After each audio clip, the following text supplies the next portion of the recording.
I'll get right into it. So, my daughter Jenny, a 17-year-old female, stopped speaking to me, a 44-year-old male, last year, right in the middle of my divorce proceedings.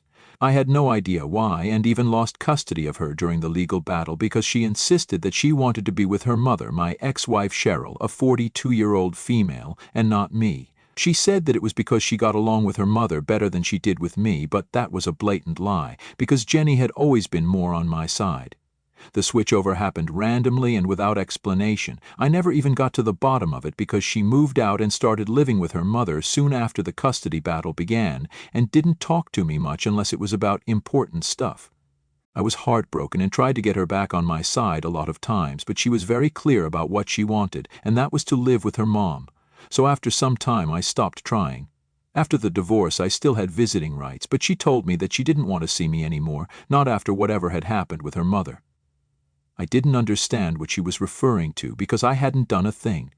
It was Cheryl who cheated on me, and that's why we were getting divorced anyway. So I tried to get her to explain, but she'd blocked me, and when I tried to visit her at Cheryl's new address, my ex-wife told me that I wasn't welcome there. So, in spite of having right to see my daughter, I wasn't able to even see her, much less speak to her, for almost a year. I thought about going back and fighting for her legally, but I didn't want to drag my daughter through another legal battle because the first time around had drained her enough emotionally. So I accepted my fate, even though it sucked, and said nothing, even though I was being deprived of any time with my daughter. But a couple of days ago, Jenny finally showed up at my door with all her things, and the first thing she did was give me a huge bear hug as soon as I opened the door.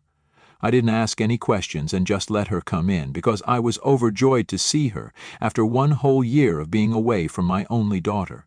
She and I quietly sat down, and then, after a while, she told me the truth about why she'd taken Cheryl's side in the divorce and stopped speaking to me, despite knowing that her mother had cheated on me. So apparently my ex-wife had told Cheryl that I was emotionally toxic and would often verbally attack her over small things whenever Jenny wasn't around.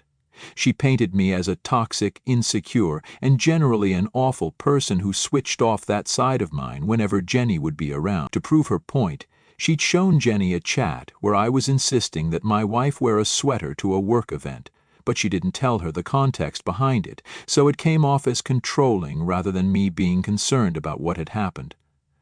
I'd told Cheryl to wear a sweater because it was freezing, and she'd worn a really flimsy and thin jacket that wouldn't keep her from feeling cold. But she had told Jenny that I'd said that to control her outfit, to make sure she didn't attract too much male attention.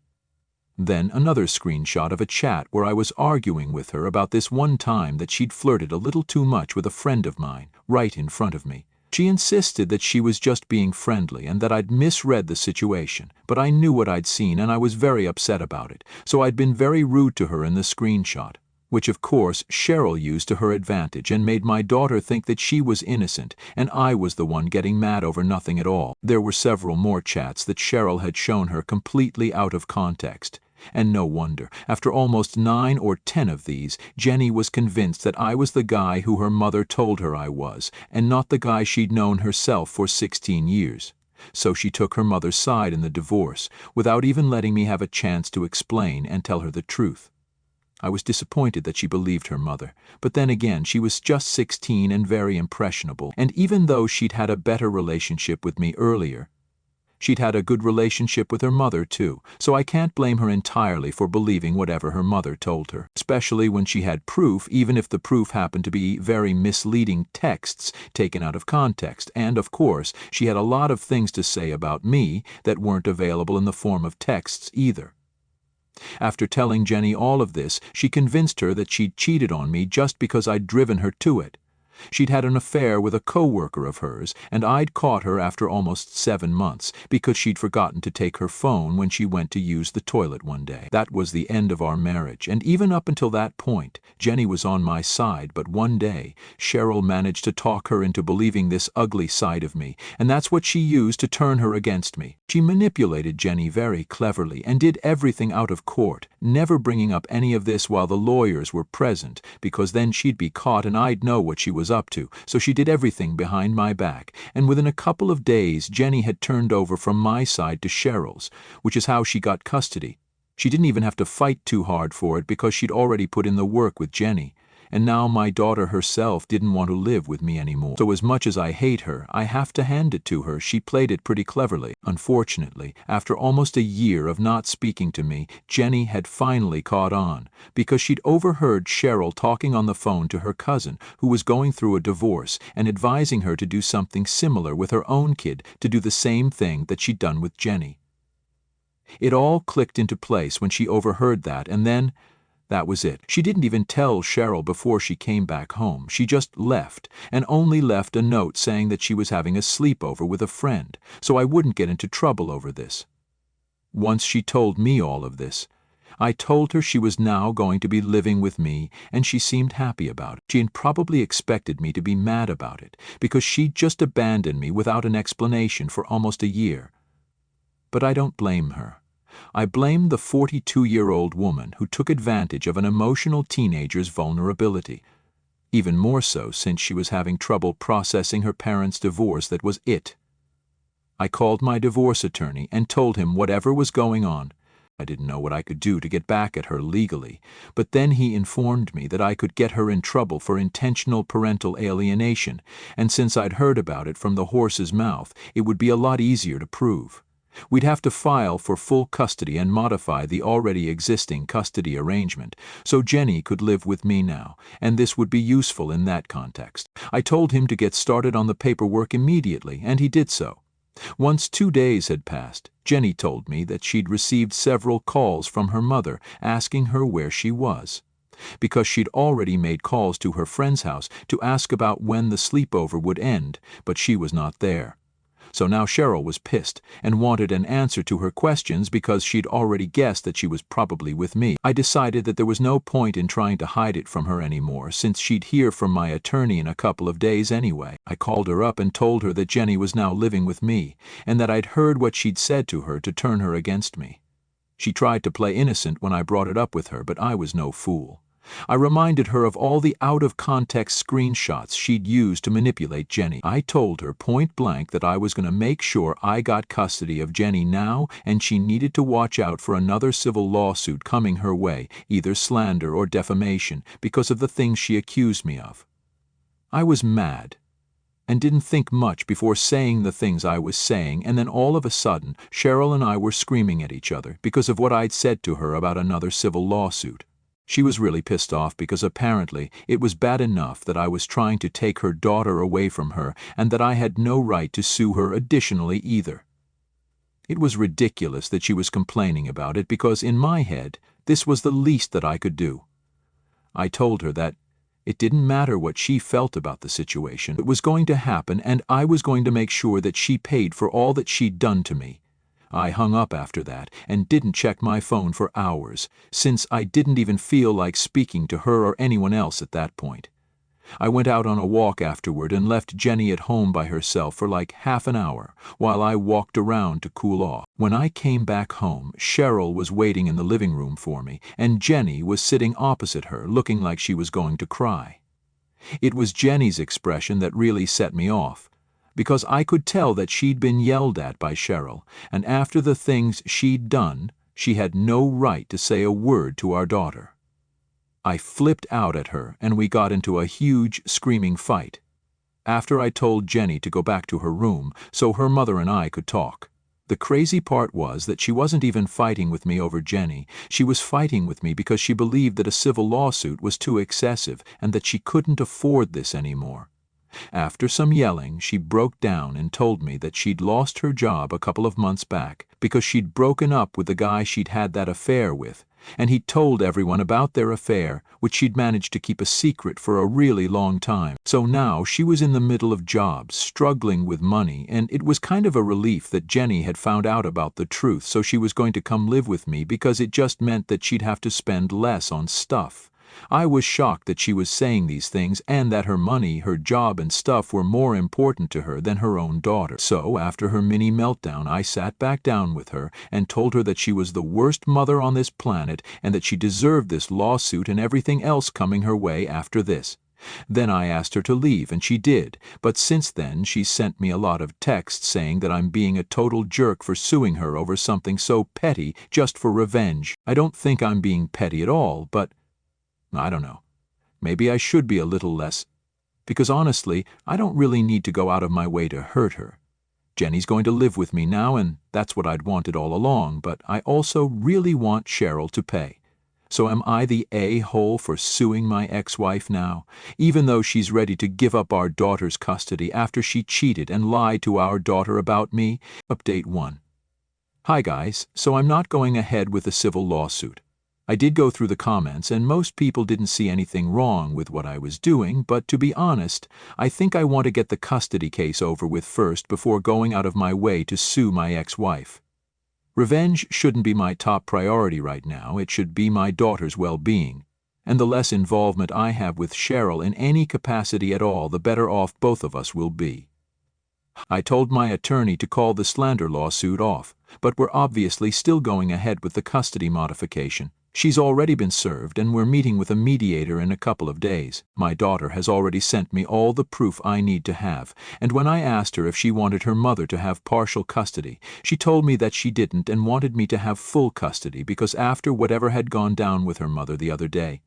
She didn't even want to meet the woman. She apologized to me profusely for leaving me behind and never even bothering to give me an explanation for her behavior. Apparently, when Cheryl had come over the other day, she'd been nasty towards Jenny for moving to my place without even bothering to tell her mother about it.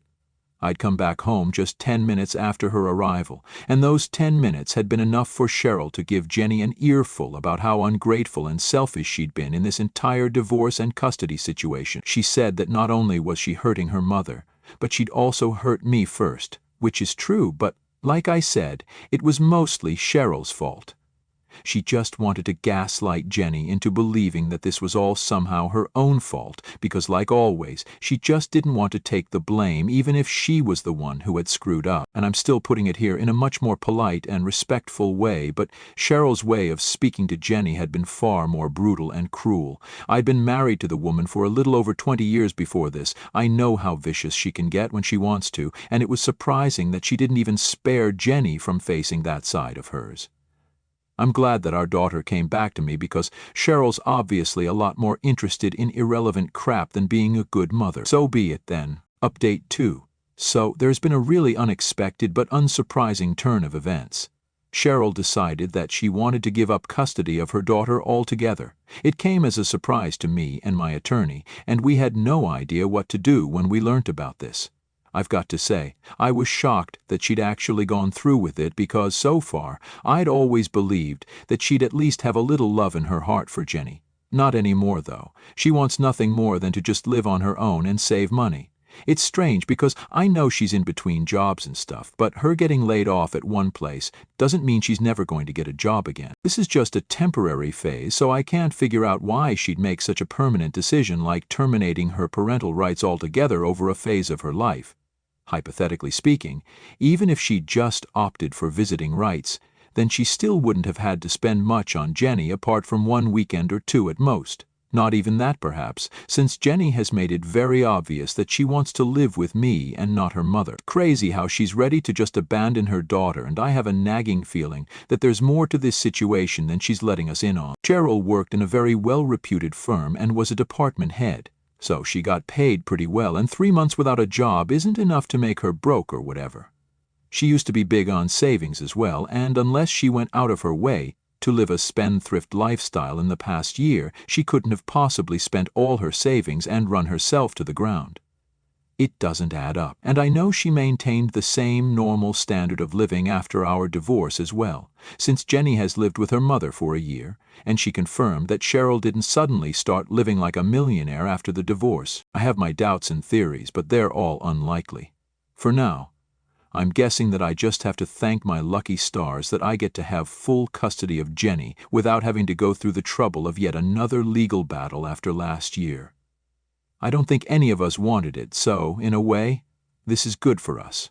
Weird, sure, but okay. Update 3. Hey everyone, so Cheryl signed away her rights today. It was emotional, tense, and really awful, but it's done now. Jenny's been upset the entire day, but there's not much we can do. Cheryl did hug and kiss her daughter on the forehead one last time before leaving, but it was the last time, foreseeably. I don't like Cheryl, and I definitely don't trust her after all the things she's put this family through, but even then, She was a major and important part of this family for a really long time, and even though she did a lot of things wrong, it's hard to forget the good times. I feel bad, as does my daughter, but we're there for each other, and we're going to hope that we make it through these tough times together.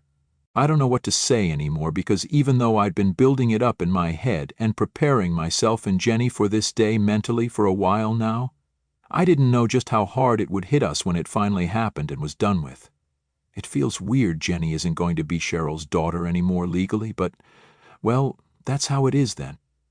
I don't know what to say or how to feel about all of this, but my feelings come second right now. I'm mostly just worried about Jenny. She's too young and vulnerable to be going through all of this at her age. It just doesn't feel right to me. Update 4. Hello everybody. So I have big news for everyone who's been following our story. And by big news, I don't mean happy news. It's big in a way that makes you want to scream out of frustration. I met with a friend today who's Cheryl's second cousin. We didn't find out about the connection until after we started dating, because Cheryl isn't very close to her family. She was raised by her mother, and this friend of mine was related to her on her dad's side, who had passed away when she was 7. Anyway, we'd gone to high school together, so that's how we were friends from even before I knew Cheryl. We met for lunch, and I tried not to talk about Cheryl or Jenny or the situation between the three of us, but it just came up organically when my friend asked me how I'd been doing emotionally, and I ended up telling him all about the kind of emotional whirlwind I'd been through in the past couple of weeks. I hadn't talked about these things in detail to any of my friends because it felt too personal and too upsetting to discuss. I'd talked about it with my parents, but everyone knows that's not the same as discussing it with a friend. And my attorney, he's a friend, but he's also a lawyer, so it was hard to have a heart-to-heart talk with him about things like these without it turning into a discussion about our next step legally. So this was pretty much the first time I talked about this with a friend, and God, I'm so lucky that I did. When I started telling him how Cheryl gave up custody of Jenny and signed her rights away because she'd lost her job and wanted to save money, he started looking really confused, and I had to stop to ask him why. So he told me that the reason he'd asked me how I was coping with the divorce was because he'd seen Cheryl's posts on her Facebook account, where she was vacationing on some beach with her boyfriend. He figured that that's what I'd be talking about, but I'd gone the other way, and that's how we figured out that Cheryl had played me for a total fool. In all probability, she hadn't lost her job, and neither had she been broken up with by her boyfriend. It was all just a really cheap, sickening, and pathetic strategy to get me to take Jenny back so she could live a child-free. I couldn't believe my eyes when my friend showed me posts of her smiling and laughing happily with her boyfriend on a yacht. Certainly not how a broke person in between jobs would be behaving. I couldn't have seen those posts by myself because I'm blocked, and so is Jenny. And during the divorce, all our common friends had picked my side because, she'd cheated on me. So they didn't follow her either, but luckily she'd forgotten to sever all her ties with me, and her cousin was still on her friend list.